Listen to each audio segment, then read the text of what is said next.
Prepare-se para uma fascinante viagem pela vida de Abraão, uma das figuras mais importantes da Bíblia.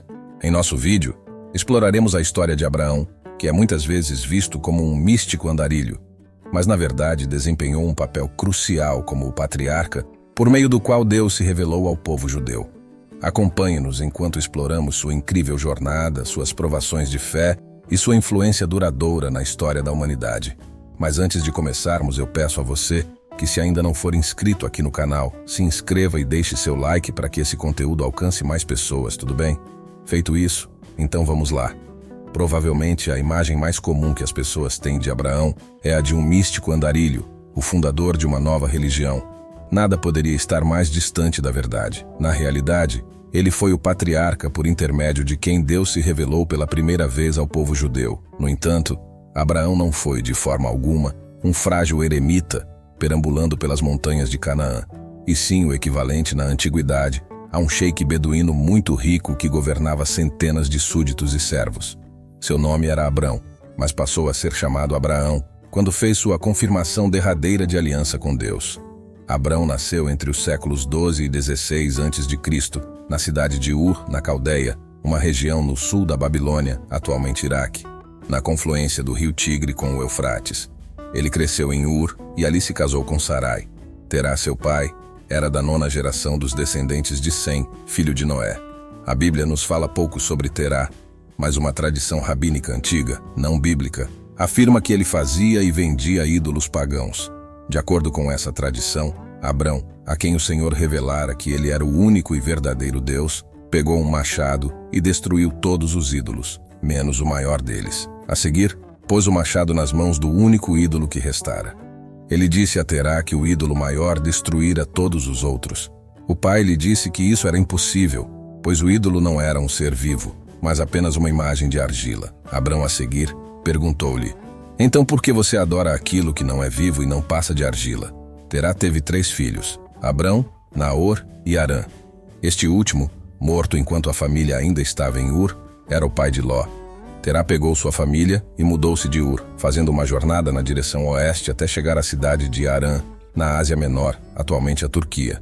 Eles se estabeleceram nessa região e viveram ali por muitos anos, e Terá morreu nesse local. A Bíblia não nos fornece a razão por que deixaram Ur e não há indicação de que Deus falou com qualquer um deles antes da morte de Harã. Quando Abrão tinha 75 anos, Deus ordenou-lhe que saísse de sua terra, deixando seu povo e a casa do pai para trás, e que fosse para uma nova terra que ele lhe daria. Abrão pegou sua esposa, Sarai, Ló e sua esposa, todas suas posses e os seus servos, comprados em Harã, e partiu rumo a um destino desconhecido. Isso mesmo que você ouviu.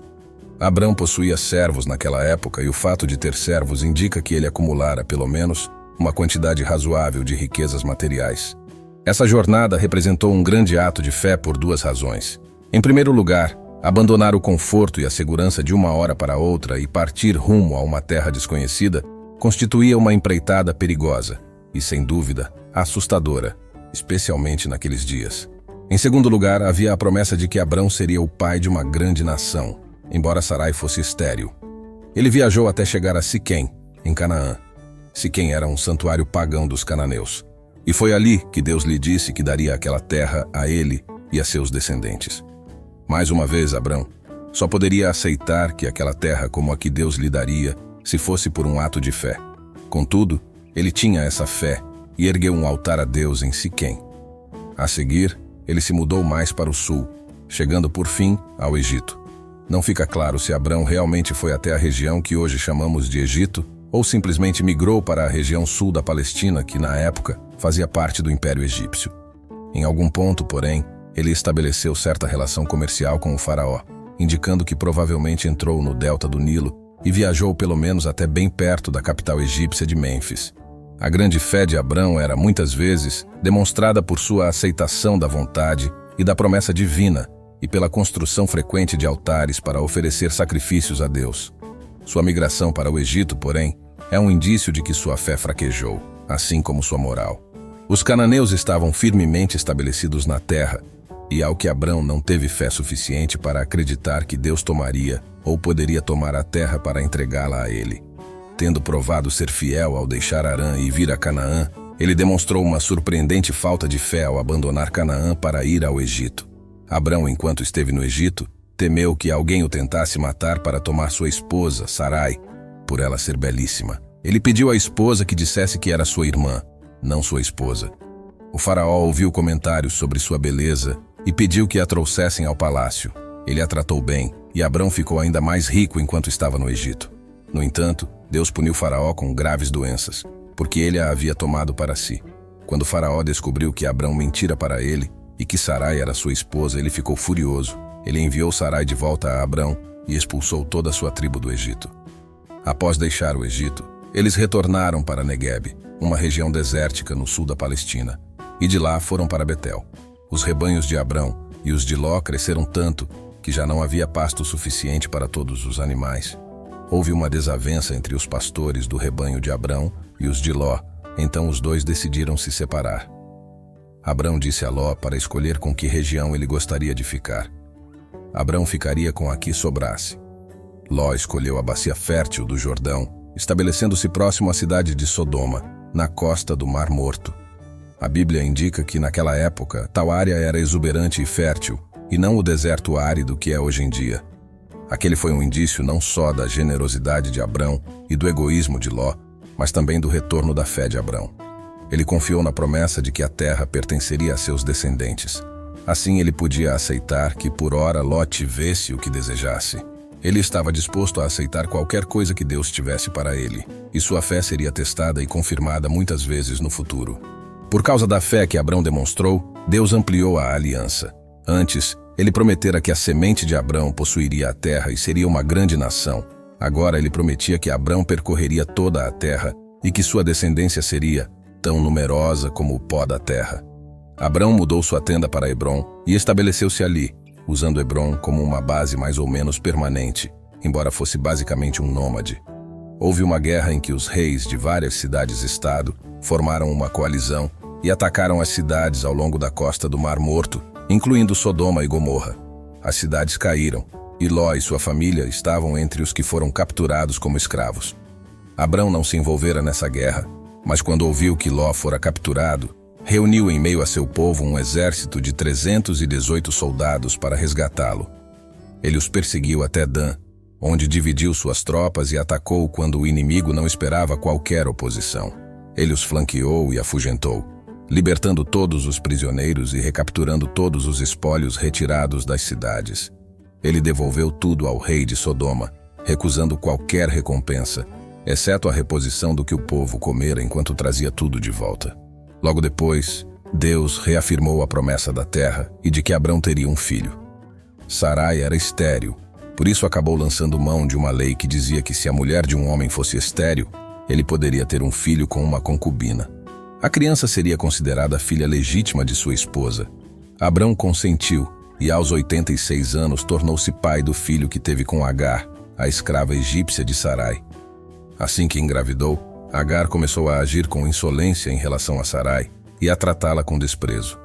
A criança nasceu e Abrão lhe deu o nome Ismael. A forma insolente como Agar tratava Sarai tornou-se algo tão evidente que Sarai reclamou com Abrão. Ele disse à esposa que poderia tratar o assunto do modo que ela achasse necessário. Sarai maltratou tanto Agar que a escrava egípcia pegou Ismael e fugiu para o deserto. Sarai provavelmente a agredia fisicamente, um tratamento legalmente permitido em relação aos escravos.